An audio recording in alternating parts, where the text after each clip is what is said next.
Hey, it's Lynn Galadner, and this is the Make Meaning podcast. I'm founder of the Your People marketing and PR agency, and I lead the Make Meaning movement, a platform that helps purpose-driven visionaries and leaders do business with meaning. On this podcast, you'll hear stories of how people dare to take chances to live the life they want, with meaningful work and purposeful days. There are many ways to fill your life with meaning. Join us at makemeaning.org to learn more. Now, on to the show.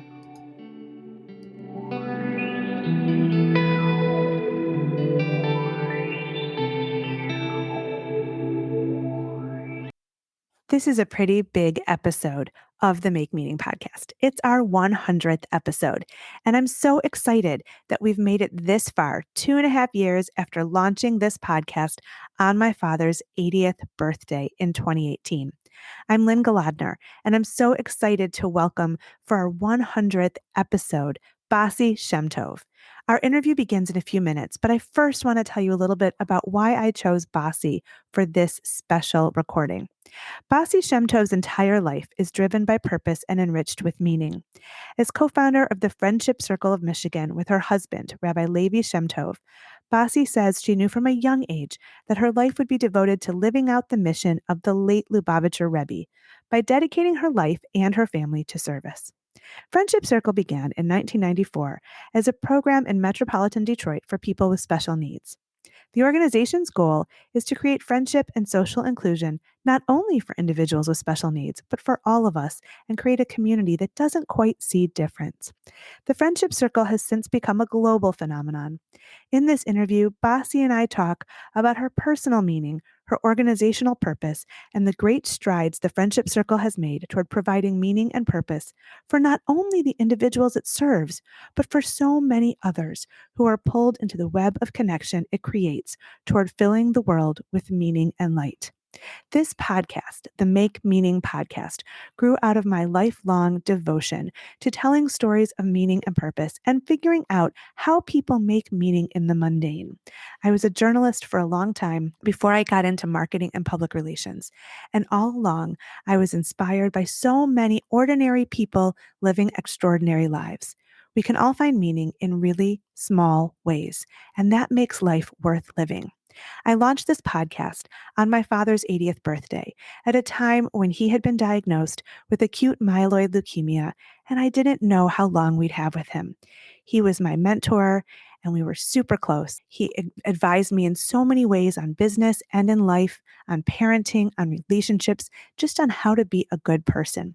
He wasn't perfect, but he was my dad. And my first episode and our 1-year anniversary episode featured him because we got a lot more time with him than we thought we would. In his memory, I dedicate this 100th episode of the Make Meaning podcast, and I'm so honored to welcome as my guest for this very special interview, Bassie Shemtov, who has devoted her life to making a difference and living out purpose every single day. Bassie Shemtov, welcome to the Make Meaning podcast. Thank you. Excited to be here.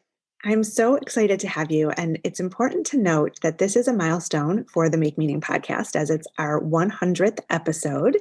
And I knew that a conversation with you about your incredible work would be the most fitting tribute to what we've been trying to do since 2018 on this podcast, which is to show how everyday people create meaning and purpose in work and life. So thank you so much for bringing your light and energy to this mission.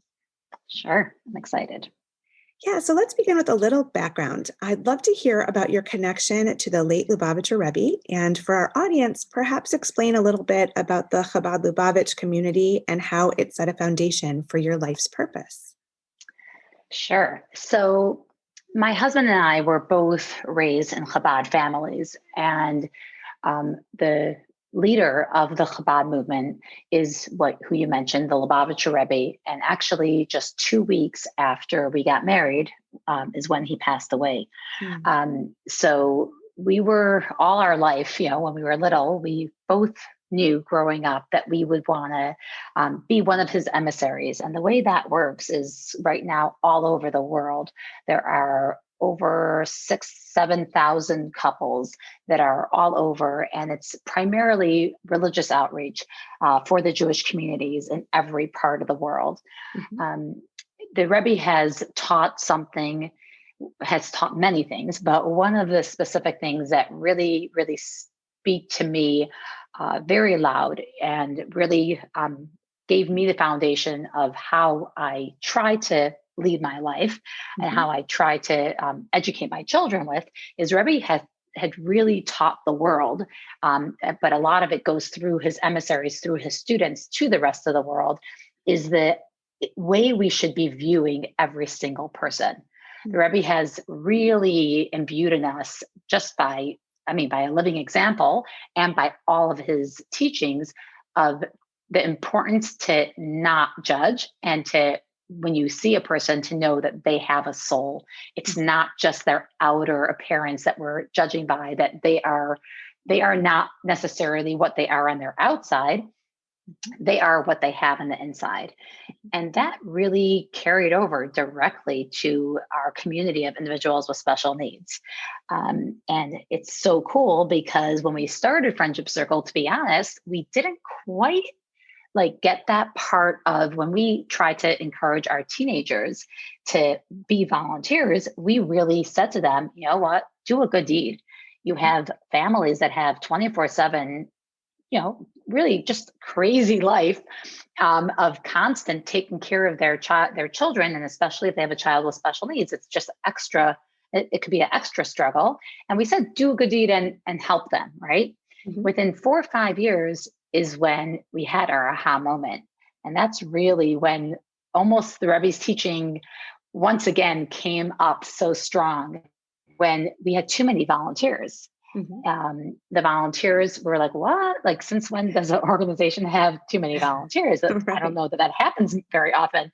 Right. Um, and that's when it hit us so strong that our teens could not wait to connect in a way that we can't connect with usually with a typical person. Mhm. You don't get that incredible soul to soul connection when individuals with special needs. Just if any of you have a connection with people with special needs, you, I'm sure, would agree that there is that unbelievable, exceptional. The Rebbe has called individuals with special needs exceptional, and not to be nice, but the truth that Mhm. they have that exceptional soul that does not get bogged down with superficial junk. Mhm. They really connect deeply. And when they love these teenagers, it's not because they're beautiful. It's not because they're smart. It's not because they're successful. It's not because they have money. It's because they are connecting to that person's soul. Mm. And think about it, what teenager in today's day and age, or ever, or what adult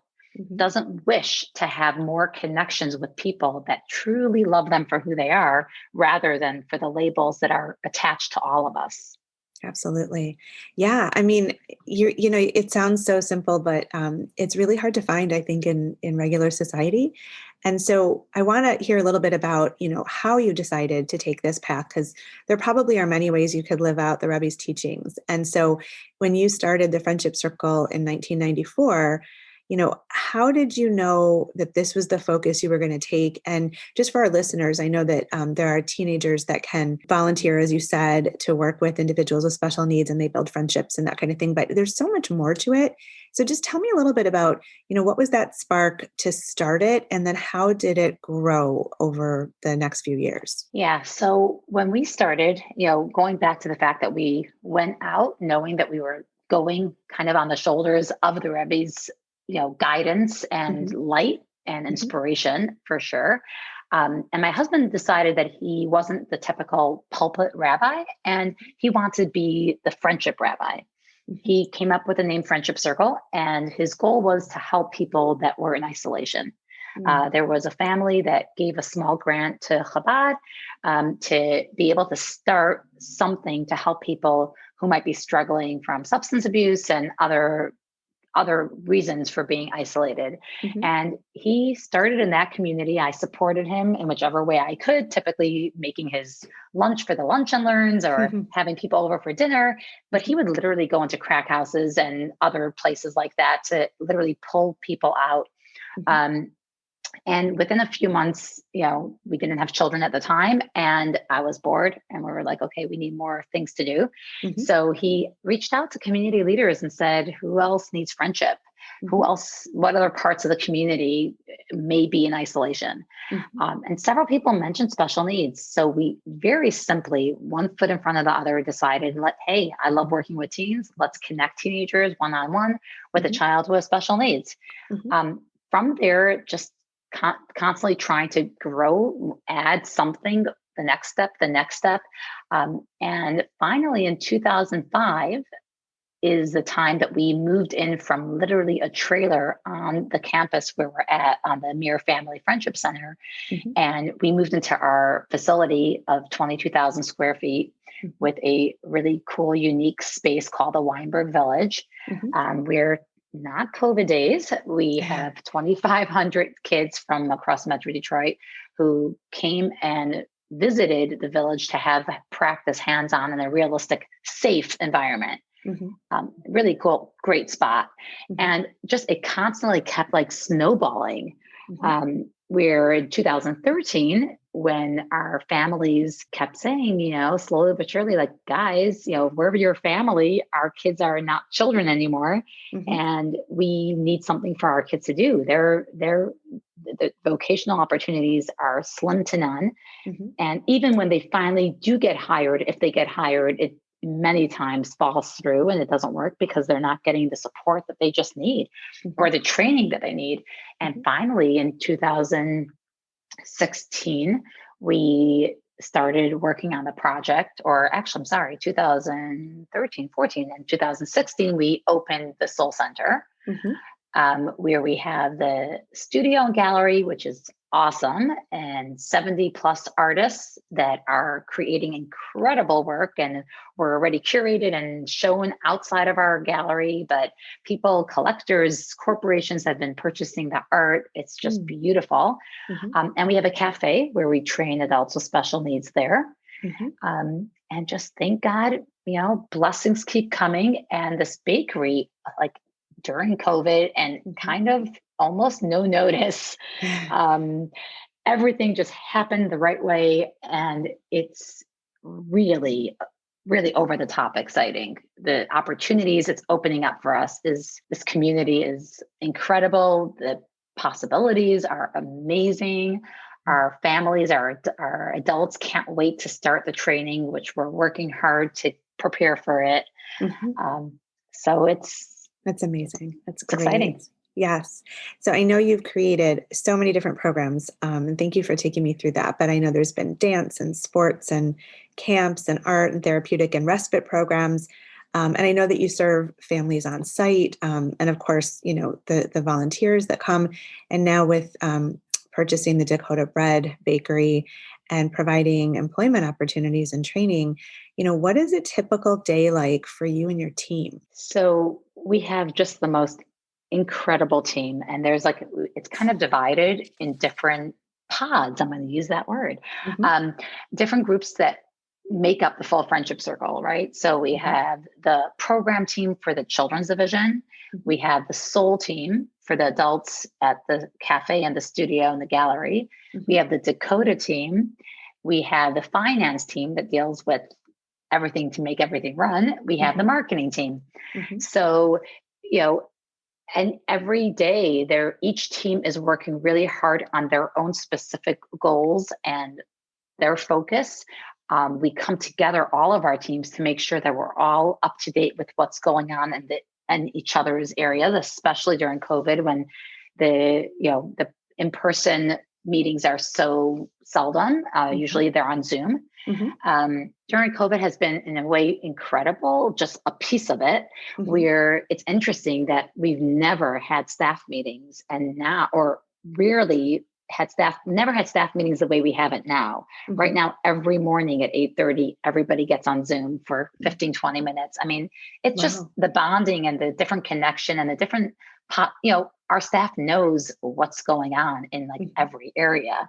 So Mhm. it's been very interesting. And a very special thing, especially during COVID, is we closed Friday. I think it was the 14th of March. I'm not positive. Mhm. That Monday, we already had Zoom incredible programming for Mhm. our children's division. And Mhm. just about a week or two later, we had our soul programming via Zoom.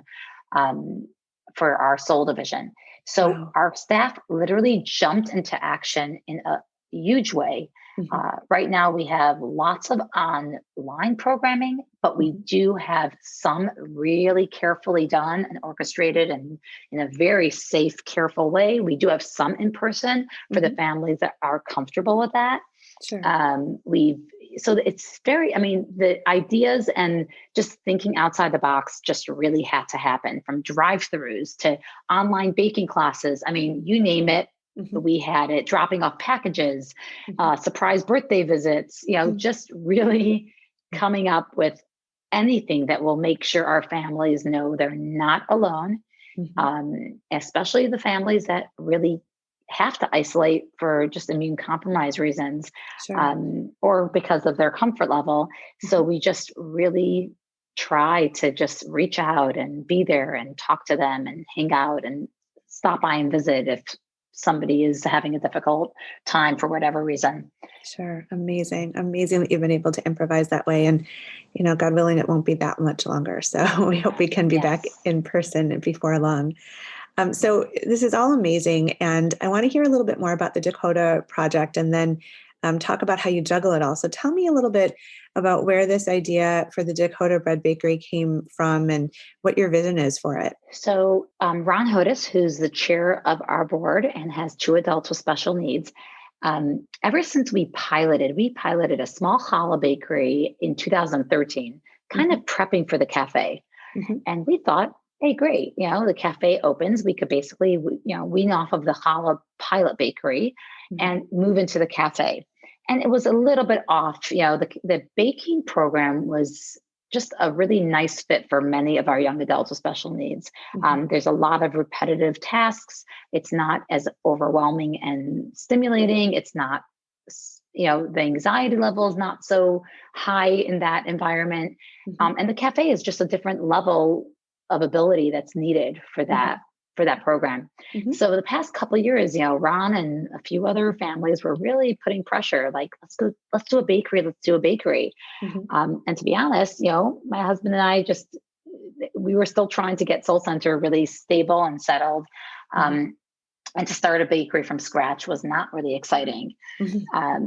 To have a good bakery Sure. takes a lot of effort and Yeah. strategy, and we're, it's not like we're trying to go into business necessarily here. Right. So Ron, though, was persistent and he really wanted it. So he spoke with several of the board members and kept on trying and figuring out ways. And then Howard Schwartz he's one of our board members and a Hmm. great friend. And he's like, if we want to have a great bakery, why don't we just go to the best bakery around? Let's go to Hmm. Dakota.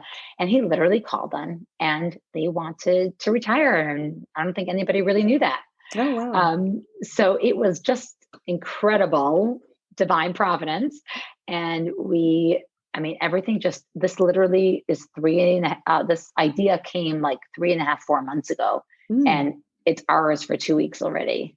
Wow. That's so fast. Very fast. Yeah. And thank God in a very smooth, I mean, everything just really went in a very smooth way. It's all just so meant to be. Everything has, thank God, just been incredible That's and Bashert. exciting. Yeah. Really, Bashir. Yeah. Awesome. So I'm sure that there's some transition where you have to kosher the bakery, and do you have to do any kind of, ability, access type of renovations, or is it pretty much good to go as it is? Interesting. Yeah, so the koshering really was, thank God, Friday we were closed, I believe. It's the only day we closed extra, Hmm. cleaned it all day Friday, and Sunday all day koshering it. It was Hmm. done, open for business on Monday. Amazing. Um, so the renovation, we are planning to renovate. We didn't think we should rush into it. So Hmm. we're now planning and discussing. Um, it's a very small space, Sure. Yeah. and God willing, we'll grow. We'll need a larger space. Hmm. Yeah. But for right now, it's working, and it's tight, Yeah. but lots goes on in that little space. So Hmm. it's pretty Awesome. cool. So you'll have different training programs to train individuals with special needs, or how will you be incorporating both the running of a business, but then also making it a vocational opportunity for people as well? Yeah, great question. So, our first goal was to make sure the business stays the same and stable and amazing the way it always was, before we start thinking of growing it. Mhm. And what we are hoping within 3 weeks, we're hoping to start a small pilot with a Mhm. few of our young adults. Mhm. We have an incredible trainer who has lots of experience training adults with special needs in the vocational world. Her name Mhm. is Lisa Kowalski, Mhm. and she is hired to create the proper process of training for our young adults. Mhm. And our goal is to really train we're going to be calling them trainees, to Mhm. have our trainees practice until they become as independent as possible in their skill set with their skill sets in a specific task. Mhm. And the goal is to have everybody have their job within the bakery. So once they're trained, they will become regular employees of the bakery, especially once we are ready to add a second shift. Mhm. And then we will mix all of our staff. Our Mhm. trainees will become staff together amongst the staff that are currently there now. Amazing. That's great. Wonderful. So, with all of this amazing work that you've done over decades now, at the same time, you were building a family. And so, I know a lot of our listeners are, women who are both, active with work and with family. And there's a lot to juggle, and that balance can be really hard to do or overwhelming. So, how have you balanced work and family and remained dedicated to both over the years? Okay, so, as I go back to my foundation of how I was raised and how I was taught, and the whole idea of being an emissary of the Rebbe Mhm. is very much viewed as a family unit. The Rebbe really, I mean, is the first, I believe, rabbi in history to look at his students and view the couple as a unit going together out in the world and helping to make the world a better place. Mhm. So we were taught very strongly, obviously, that our family is our children, our number one priority, Mhm. together with our community. We're Mhm. one. Mhm. So as my children were young, they came with me everywhere. They would come Mm. with me to bring the volunteers to the home. They would come in. I had children and families with special needs coming to my house all the time for dinner, and even Saturday afternoon coming to visit. And my kids would be on their shoulders. And Mhm. I mean, great memories. My kids are grown, Mhm. but it just constantly my kids knowing that friendship circle is their home. Mhm. They were hanging out at friendship circle from when they were little, Mhm. um, and even now, whenever there's a program or anything, we go right into it. So really, I feel like a big part of our life was that my kids were part of our mission of Mhm. going out there and being there for as much as we could help others to do it together as a team. Yeah, I think that's an amazing concept that it seems, to make so much sense that there was such a seamlessness between life and work because it all came from the same place and inspiration. Yeah. And it makes it easy to also raise your children with those values because they just permeate everything that you're doing. That's Right. really awesome. So I know that your kids are grown, and I think two of your kids are emissaries now themselves. Is that right? Yeah. Yeah. So tell me, what are they doing, and how have your adult children then been influenced by, everything that was constantly around them as they were growing up? So that feels like one of the greatest blessings I could share is that thank God my two girls, I have two girls and one boy. My son just got married a Oh, few mazel months tov. ago. So yeah, but my two girls are married, and they both, one is an emissary with her husband, Lady Dubov, in Bloomfield Hills, Mhm. and Hannah is an emissary with Menachem in Troy. Mm. So they are both doing the type of Chabad work that is outreach to the Jewish community, Mhm. each of them in their cities. Mhm. And it's the underlying mission of knowing that our the reason why we're created and put in this world is for a purpose, is for a Mhm. mission, Mhm. and the fact that they committed themselves to being an emissary is our greatest, the greatest joy to my husband and myself. And we know that that's going to be a very special life for them. That's wonderful, and it's great that they're local as well for you, so you Yeah, can be near them. That's really nice. yeah. Yeah. So on this show, we really focus about how people find meaning and purpose and put it to work for them and also in their personal lives. And so I wonder in closing if you would offer some advice or wisdom to our listeners about, how do they discover that purpose and then use it to guide their decisions and the way that they live? It's one of the newer programs that we've been working on. We've had a pilot running, and we're ready for phase two. Is actually a parenting program, Mm, and it kind of makes me think of that because the core of that program is like the first class of the six classes is how to view your child.